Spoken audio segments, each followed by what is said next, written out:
Good morning, Paul and Bhargav. Today is Friday, May 5th, and here's the heads-up briefing for today. In Australasia and the Pacific Islands, we covered 8 issues. In North Asia, we covered 6 issues. In Southeast Asia, we covered 13 issues, along with 14 issues in South Asia and the major developments in the EMEA region. Okay, excellent. Please go ahead, Bassel. In Australasia and the Pacific Islands, in Papua New Guinea, the police announced various security measures for the visits of US President Joe Biden and Indian Prime Minister Narendra Modi this month. They will be attending the Forum for the India-Pacific Islands Cooperation on May 22nd. But the sad thing about that, of course, is that when American and Indian diplomats come in, there's no threat against them, so they all walk away with the perception that Papua New Guinea is not as pear-shaped as everyone knows it is from a security paradigm. Obviously, the threats there are opportunists, and then the rascals and the various violence won't affect these powerful groups. But thank you for the heads up. In South Korea, a total of 45 domestic flights were cancelled and 78 flights were postponed due to strong winds and heavy rains in Jeju province yesterday. The meteorological office said that bad weather conditions are expected to continue until tomorrow as well. Thank you. In Southeast Asia, in Thailand, the Chartai Patana party will hold a major election rally in the Samyan Mittertown complex in Bangkok tomorrow. The party is set to introduce its team of candidates during the rally. Okay, excellent work. Let's just keep monitoring Thailand. We're leading into the election. There's some really ignorant Western media and various Southern expert pundits assessing what the elections are. There's some good stuff out there, but they're making a lot of very poor conclusions. For example, if Kuitai form a coalition, that may allow Thaksin to come back. Thaksin's made some mistakes in his life, but he's not dumb enough to make a mistake to come back into Thailand, which is still run by the military and the royal family every once in a while. Remembering they've got 250 seats in the parliament held by the military. So even if you form a coalition of the major military bloc, is still not the major party. So you need to accept and acknowledge the way the constitution currently is, and even with a massive swing against the existing government since the last election, yes, the military government became a legitimate democratic government. If there was a big swing away from them, it would still take a long, long time for the environment of Thailand to be in a position where the constitution would change.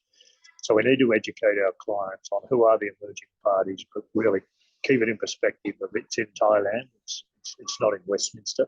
So we need to make sure that we're educating our clients beyond some of the ignorance and some of the shallow opinions that are being dressed up as expertise. Thanks, Bassel. Yes, sure, Paul. We'll keep a very close eye on the Thai elections. In Myanmar, the Adani Group announced yesterday that Adani Ports and Special Economic Zone completed the sale of Myanmar Port for $30 million. Okay, interesting. Thank you. Moving over to South Asia, in India, the Indian Army and paramilitary forces have been deployed in Manipur to restore normalcy after violence erupted between different tribal groups in the area. So the situation did get out of hand since the tribal tensions have boiled over. And the current situation is the reason why the army generals have insisted on retaining something called Armed Forces Special Powers Act, which will give them extrajudicial powers to control the situation. Now that the army and the paramilitary forces have been deployed, it is important that the government takes a decision at the right time to pull them out. Otherwise, the local population will start getting more hostile towards the security forces, and it will worsen the situation even further. So it's hopeful that army and the paramilitary forces will bring the situation under control. In Pakistan, the Pakistan Tehreek-e-Insaf chief, Imran Khan, urged his supporters to take to the streets tomorrow in solidarity with the Chief Justice of Pakistan, Omar Atta Bandial.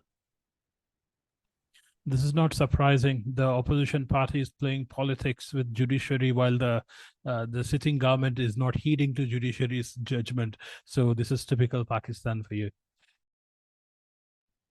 Moving over to the EMEA region, in Belgium, at least 7 people were arrested by security forces in several cities yesterday on suspicion of planning a terrorist attack.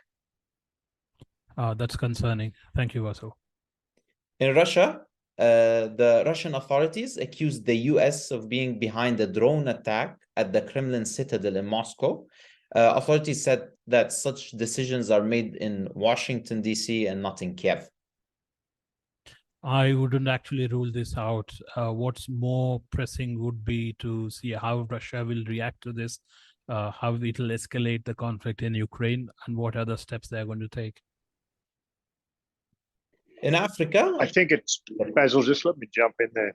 I think it's really interesting that America is talking about how dare China get involved in the Ukraine. But the bottom line is America is not only thick and involved, it's leading this war. It set up conditions to provoke and start the war. And are they arrogant and ignorant enough to actually start drone operations in Russia? And do they really think that they are in a position to tell China to keep out of it? Unfortunately, they've set up a strategy to coerce Russia into a war, thinking they're going to destroy Russia. And if China comes in, they're going to do the same. Well, if you look at the battlefields in Ukraine, it's clearly not happening. So they're still wanting to start a war with 2 major powers, and of course, China, the emerging, damn near equal superpower. Yet they think they're on top and continue to dictate to the world. So I think ultimately America is going to get a bit of a spade full of its own here. Thank you. thanks, Paul. Moving over to Africa, in Burkina Faso, a pro-government rally will be held at the Place de la Revolution in Ouagadougou, the capital, tomorrow. Thanks, Bassel. Nothing further from my end. Excellent brief, Basil. Great work. Thank you.